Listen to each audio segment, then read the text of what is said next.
Hey there, Tundra Nation! The time between Thanksgiving and the end of the year is a reflective one here at the Tundra World Headquarters. After many days of consuming the holy trinity of turkey, green bean casserole, and pie, I felt more than just my waistline expanding. I'm fat. Indeed, as the raw carbs coursed through my veins, I felt my very mind expanding. In the midst of a Midwestern psychedelic food coma, my survival instincts did kick in. Instincts shaped by the dozens, and I mean literal dozens, of US taxpayer dollars invested in my military training, and the internalization of mean internet comments overwhelmed my everyday state of reality. In the grip of this altered carb-fueled state, I had a vision of what we as the Tundra Nation should be thankful for. Could it be our families? Sure. The Second Amendment? Of course, it's a gun channel after all. But Tundra Nation, that kind of positivity is not our style. As I communed with the disembodied spirit of His Holiness Saint Stoner, I began to give thanks. Thanks for all of the good things in my world, but mostly thanks that I didn't buy any of these dumpster fire guns that forced themselves onto our collective consciousness in 2021. And oh boy, if you did buy one of these, well, tell me how that went in the comments down below. Alright, enough talk. Here are the 5 worst guns that somebody you know probably bought in 2021. The Smith Wesson M P12 was such a bad idea that we here at the Tundra World Headquarters called it over 3 months ago. And trust me, we try a lot, but most of the time it doesn't go our way. This time it did. I told you so, I told you so. The Tundra Nation does respect Moxie, but marketing this abomination under the M&P moniker, you know, military and police, is just an awkward way of begging for government contracts and hoping those sweet Uncle Sam greenbacks will cover the cost of this mistake. Smith & Wesson, we all make mistakes, like the time the writer of this video decided red color-filled and anodized parts were the perfect complements to his first AR-15. But hey, I get it, Smith & Wesson, you were just trying to buy another ticket on the tactical trend train in the firearms industry right now, so you did what any other company would do. You swiped the interns Kel-Tec and Sky decided not to hire, gave him $1 million, and assumed it would all work out. After months of toil, metric tons of polymer, and probably a Scarface-sized mountain of white powder, the M&P is what they produced. Say hello to my little friend! Tundra Nation, I'm gonna level with you. I wasn't always the best student. In fact, I was a terrible student. Many a day, I copied my homework from other kids on the bus as we headed to school. And I'll just say to the Smith & Wesson executives, I recognize my own kind. Smith & Wesson's trailblazing idea for a tactical shotgun? Let's just take a Kel-Tec KSG, find a way to add more plastic, and hot glue on an M&P 9 grip found in the factory seconds bin. Weeks after introducing this quote-unquote shotgun, Smith & Wesson begged its owners to stop using it and issued a recall, turning it into a $1,200 paperweight overnight. That's awesome. Hey, if you got one with the cracked barrel, congrats, you now have a collector's item. At least the interns had a good time.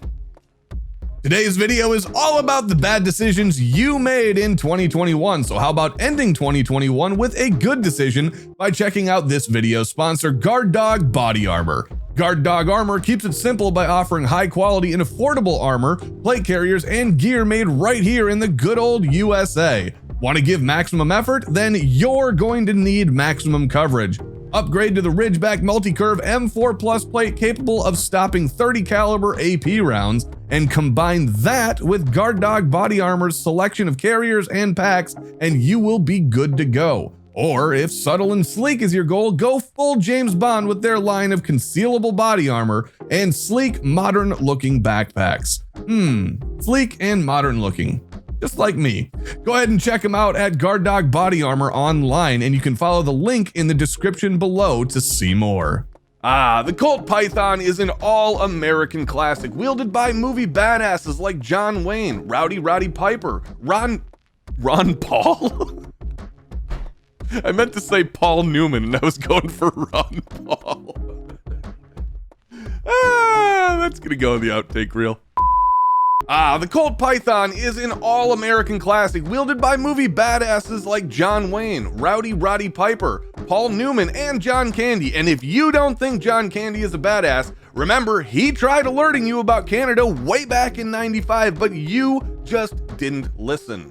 The Colt Python, first released in 1955, hails from a time where every part was hand-fitted to the gun and buffed to a high blue or nickel finish, and it was beautiful. It was assembled by skilled craftsmen from a bygone golden age of American manufacturing. So how could we, the court jesters of the 2A community, call this one of the worst guns in 2021? Oh, say less. Did you really think that you were gonna get the same style and quality as the original Python? I mean, come on. That is actually kind of funny. Tundra Nation, I'm not really a revolver fan for the same reason I don't text using a rotary phone. There are just better ways out there to get the job done. But setting my bias aside for the new Python, it did have a serious flaw for a revolver. It failed to, well, revolve. What? The problem got so bad, Colt had to request their customers send their Pythons back because the side plate screws were loose, causing the mechanism not to turn. Yikes. But go ahead, all you fans of the I-frame, K-frame, J-frame, what the heck ever frame, feel free to comment down below and tell me how reliable they actually are, and how if you can't hit it in 6 rounds, you shouldn't have 17. I promise, I will read it. Really. In 2020, HK made a huge splash with the SP5, making us all believe that the fabled German company was finally gonna allow us grubby Americans to get our hands on all their sweet, sweet goods. Hope grew as HK teased another big announcement in 2021. Could it be? Would we finally get the full HK lineup here in the US? Hope sprung eternal. Please, HK, take our freedom bucks and finally give us the goods we cried. And then we got this, the Hks L8. Come on, HK! There's nothing wrong with the SL8 other than it's literally not like anything else that HK sells. I mean, could we get a G36? How about an MP7 pistol? Or maybe even the HK416? Please! Why is HK acting like a grandma that doesn't understand the difference between GoBots and Transformers? All I want is Optimus Prime, but I keep getting GoBots! No, Gam Gam, they are not the same! Wow, this is garbage. You actually like this? I mean, look at the SL8. It's just, well, fine if you like thumbhole stocks and disappointment. So if you did buy an SL8 in 2021, I guess you just gave up on hope. Hey, speaking of hopeless, you should come check us out over at Twitch at twitch.tv/Tundra Gaming Live, where we stream 6 days a week, and much like the SL8, our gameplay is adequate, but we leave you wanting more. The Springfield Hellcat Rdp. Oh boy, where do I even start on this one? The Springfield Hellcat is a pistol for people who want an all-American firearm. The first problem here is that the Hellcat Rdp is less apple pie and more Slav squat. It's made in Croatia by a company called HS Product, and that is product spelt with a confidence-inspiring KT at the end for reasons, I don't know, probably language, and then marketed as America's perfect firearm by Springfield. At its core, this is the Hellcat Rdp's problem. It suffers an identity crisis right from the start. It doesn't know what it wants to be, and it fibs about what it is. You suck. If you think the RDP stands for Red Dot Pistol, congratulations, you are a logical firearms owner, but forgot to take into account the Springfield effect and are also very, very wrong. In one of the most effective bids to prove to the world that we do in fact need a lifeguard for the gene pool, and in a stroke of inspired marketing BS, Springfield calls this their Rapid Defense Package. And what do you get from the Rapid Defense Package? Well, you get a factory-mounted red dot sight and almost an extra inch of barrel length on this micro compact for a compensator.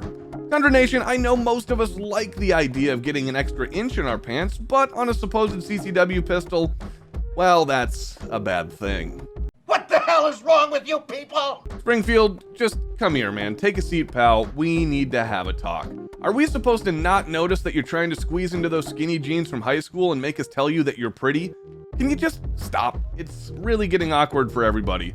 More expensive than its Glock and SIG competitors, and with the extra embarrassment of the grip zone that even Springfield can't explain what it actually does, the Hellcat Rdp makes our list of the worst of 2021. If you purchased this Hellcat Rdp in 2021, please come on over to our Discord and tell us about it. We will try to get you the help you so desperately need.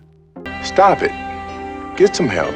Have you ever been qualifying for your CCW permit, and after shooting an okay group, your range officer taps you on the shoulder and hands you your manual safety lever for your pistol? Well, then you might be a G3C owner. Dunking on Taurus is like taking a candy from a baby. It's easy, it's fun, and I'm still going to do it.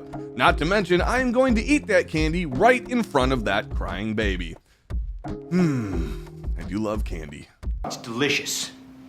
In addition to the quality issues above, the base Taurus model comes with plastic sights from the factory. I mean, who needs straight sights anyways on a firearm? Not you, because with Taurus's famed reliability, you'll be sending your firearm in for repair often enough that you're gonna quickly become friends with Earl, the counter guy at your local UPS center. Oh hey Earl, it's good to see you. How's the wife doing? Is she getting over that cold? You still coming to Christmas dinner, right? Now you've only owned a Taurus for about a month, but you see Earl so much you consider him, well, he's actually practically family at this point. If you're looking to meet new people, make friends, and don't care about reliability, maybe this is the firearm for you. For the rest of us, we should probably toss up the hard pass. We could talk about its Brazilian manufacturing, its weird safety position, and its odd grip, but why? If you bought a Taurus G3C this year, it's not like you ever cared about those things anyways. Well, Tundra Nation, hopefully that one didn't hurt too much. We've all made gun purchases that we later regret. But if you bought one of these in 2021, at least you have the comfort in knowing that you bought at the height of the market and probably overpaid. If you guys enjoyed this video, make sure to check out these two cripplers right here. And remember to like and subscribe, and thanks for watching. We'll see you guys next week when we still don't know what the heck we're doing. Bye.